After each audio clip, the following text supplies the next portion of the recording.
Halo teman-teman, saya Clarissa dan dalam podcast kali ini saya akan membahas tentang keterkaitan antara terjadinya pemanasan global dengan ilmu kimia. Stay tuned. Kimia itu adalah ilmu yang mempelajari tentang sifat, struktur, susunan, perubahan, dan energi yang menyertai perubahan dalam suatu materi. Materi itu terdiri dari dua sifat. Ada sifat fisis dan sifat kimianya.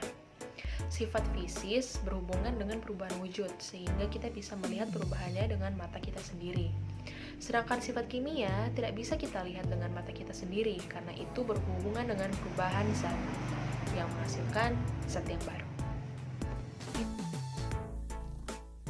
Nah, kalian harus tahu kalau ilmu kimia itu bukan hanya belajar tentang materi saja, karena ilmu kimia banyak diterapkan dalam aspek-aspek yang ada di sekeliling kita. Contohnya dalam bidang pertanian, pengolahan bahan, dalam bidang kesehatan, bahkan dalam bidang sosial dan hukum pun ilmu kimia itu diterapkan. Oh ya, kalian harus tahu satu hal ini yang tidak kalah penting, yaitu segala sesuatu yang ada di alam semesta ini tidak lepas dari campur tangan Allah, termasuk ilmu kimia. Kenapa bisa begitu? Ingat, semua yang ada di bumi ini, semua yang ada di alam semesta ini, termasuk dalam materi. Nah, kimia itu kan belajar tentang materi, jadi harusnya berhubungan dong. Nah, pernah nggak kalian dengar tentang istilah efek rumah kaca?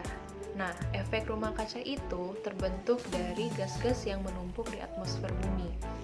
Gas-gas yang menumpuk itu seperti contoh karbon dioksida. Nah, ketika gas-gas tersebut menumpuk di gas rumah kaca, sinar dan panas matahari yang masuk ke bumi itu seperti terperangkap dalam atmosfer bumi. Itulah yang membuat bumi terasa panas. Walaupun pada dasarnya gas karbon dioksida itu sangat dibutuhkan juga. Dia bukan gas yang istilahnya toksik untuk bumi kita. Namun, kian hari, kadar karbon dioksida itu sudah melebihi batas, sehingga suhu bumi pun sudah melampaui batas normal. Bukan hanya karbon dioksida saja, tetapi ada juga uap air, metana, dinitrogen oksida, dan ozon.